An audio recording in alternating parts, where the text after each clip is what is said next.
নমস্কার, target WBSSC group C and D সিরিজে তোমাদের স্বাগতম।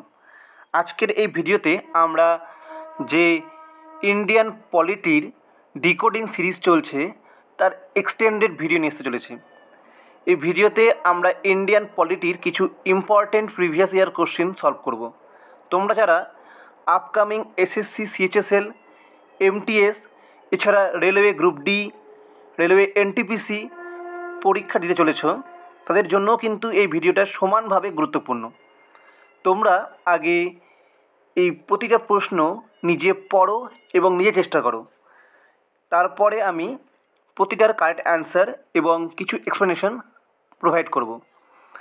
এইরকম ইনফরমেটিভ ভিডিও পাওয়ার জন্য চ্যানেলটিকে অবশ্যই সাবস্ক্রাইব করো এবং আমাদের সঙ্গে জুড়ে থাকো। তো চলো শুরু করা যাক। আজকের প্রথম প্রশ্ন, which article of the constitution provides for the establishment of the inter state council? সংবিধানের কোন অনুচ্ছেদে আন্তঃরাজ্য পরিষদ গঠনের কথা বলা হয়েছে? এর রাইট অ্যান্সার হবে অপশান বি, আর্টিকেল 263। 263তম অনুচ্ছেদে কিন্তু আমাদের ইন্টার স্টেট কাউন্সিল তৈরি করার কথা বলা হয়েছে, two resolve the dispute between state and coordinate policies. দুটো রাজ্যের মধ্যে কোনো প্রবলেম হলে বা কোনো পলিসি তৈরি করতে গেলে যে ইন্টার স্টেট কাউন্সিল যে কাজ করে, এটার এস্টাবলিশের কথা বলা হয়েছে অনুচ্ছেদ 263-তে। খুবই ইম্পর্টেন্ট, এরকম প্রশ্ন কিন্তু বারবার আসে যে কোন অনুচ্ছেদে কি বলা হয়েছে। Who is known for guardian of the constitution in India? সংবিধানের অভিভাবক কাকে বলা হয়? এর রাইট অ্যান্সার হবে option C, Supreme Court. Supreme কোর্টকে আমাদের সংবিধানের অভিভাবক বলা হয়। নেক্সট প্রশ্ন, which article deals with special leave petition?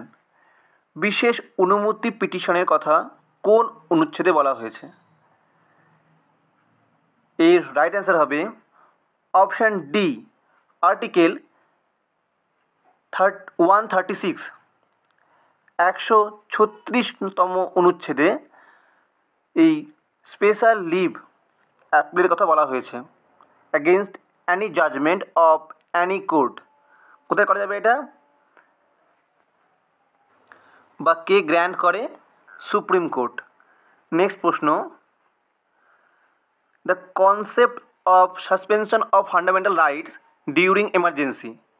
এমার্জেন্সির সময় অর্থাৎ জরুরিকালীন অবস্থার সময় মৌলিক অধিকারগুলো যেগুলো আমাদের কনস্টিটিউশন আমাদের প্রোভাইড করে, সেগুলো স্থগিত থাকবে, মানে ওগুলো কার্যকরী হবে না। কোন দেশ থেকে এই ধারণা নেওয়া হয়েছে? রাইট অ্যান্সার হবে অপশান বি, জার্মানি। জার্মানির কনস্টিটিউশনকে কী বলা হয়? Weimar constitution, WEIMER constitution of Germany, যেটা থেকে আমরা এই কনসেপ্টটা নিয়েছি যে জরুরিকালীন অবস্থায় আমাদের ফান্ডামেন্টাল রাইটসগুলো কার্যকরী থাকবে না। কিন্তু বিশেষ কিছু কনস্টিটিউশন রাইটস মানে ফান্ডামেন্টাল রাইটস কিন্তু কার্যকরী থাকে, সেটা আমরা পরবর্তী ভিডিওতে জানব।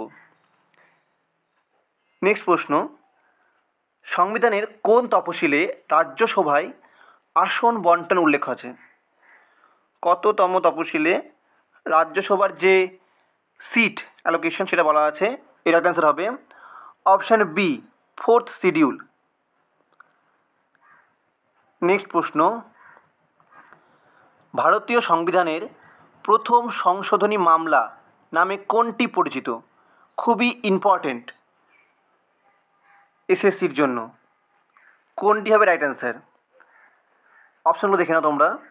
প্রথম সংশোধনী মামলা, রাইট অ্যান্সার হবে অপশান বি, শঙ্করী প্রসাদ বনাম ভারত সরকার। খুবই ইম্পর্টেন্ট প্রশ্ন। The supreme court in Shankari Prasad 1951 uphold the First Amendment, violating the Parliament's power to amend fundamental rights?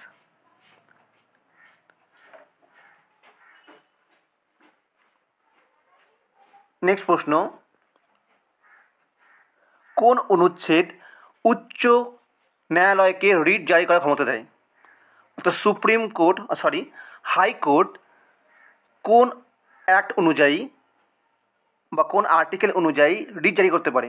আমরা আগের ভিডিওতে পড়েছিলাম যে সুপ্রিম কোর্ট কোন অনুচ্ছেদ অনুযায়ী রিট জারি করে। এই প্রশ্নটা হচ্ছে হাইকোর্টের। হাইকোর্ট কোন অনুচ্ছেদ অনুযায়ী রিট জারি করে? এটা অ্যান্সার হবে অপশান সি, আর্টিকেল 226 226তম অনুচ্ছেদের আন্ডারে হাইকোর্ট রিট জারি করে। নেক্সট প্রশ্ন, কোন সাংবিধানিক সংশোধনীতে সম্পত্তির অধিকার মৌলিক অধিকার থেকে আইনি অধিকার করা হয়েছে? অর্থাৎ প্রথমে এই সম্পত্তির অধিকার অর্থাৎ রাইট টু প্রপার্টি ছিল একটি ফান্ডামেন্টাল রাইটস, যেটা ছিল আর্টিকেল 31-এর আন্ডারে, কিন্তু সেটা পরবর্তীতে চেঞ্জ হয়ে আইনি অধিকার অর্থাৎ আর্টিকেল 300A চলে যায়। কোন সংশোধনীতে বলতে হবে? এর রাইট অ্যান্সার হবে অপশান বি, 44তম সংশোধনীতে, যেটা হয়েছিল 1978 সালে, 44 অ্যামেন্ডমেন্ট। নেক্সট প্রশ্ন, রাষ্ট্রপতিকে অধ্যাদেশ জারি করার ক্ষমতা কোন অনুচ্ছেদ দেয়? প্রেসিডেন্ট অর্ডিন্যান্স জারি করতে পারবে কোন অনুচ্ছেদ অনুযায়ী? রাইট অ্যান্সার হবে অপশান বি, আর্টিকেল 123 123তম অনুচ্ছেদের আন্ডারে প্রেসিডেন্ট অধ্যাদেশ জারি করে। ভেরি ভেরি ইম্পর্টেন্ট প্রশ্ন। নেক্সট প্রশ্ন, who describe the Indian constitution as the quasi federal constitution? কে ভারতীয় সংবিধানকে কোয়াসি ফেডারেল কনস্টিটিউশন বলেছে? খুবই ইম্পর্টেন্ট প্রশ্ন, WBCS পরীক্ষায় আসা প্রশ্ন এটি। এর রাইট অ্যান্সার হবে অপশান বি, KC হায়ার। তোমাদের হোমওয়ার্ক থাকবে আর্থিক স্থিতিশীলতার জন্য জরুরি অবস্থার বিধান কোন অনুচ্ছেদে আছে? অর্থাৎ এমার্জেন্সি ফর ফিনান্সিয়াল স্টেবিলিটি কোন অনুচ্ছেদে আছে? তোমরা অবশ্যই কমেন্ট বক্সে জানাও। যারা পারবে না তাদের জন্য নেক্সট ভিডিওতে আমরা এই কোশ্চেনটি সলভ করব। এছাড়া আরও কিছু ইম্পর্টেন্ট প্রশ্ন আমরা নেক্সট ভিডিওতে আলোচনা করব। যদি ভিডিওটি পছন্দ হয়ে থাকে তো অবশ্যই লাইক করো, এবং এরকম ভিডিও আরও পাওয়ার জন্য চ্যানেলকে সাবস্ক্রাইব করো, এবং তোমরা কোন কোন টপিকে ভিডিও চাও অবশ্যই কমেন্ট বক্সে জানাও। ধন্যবাদ।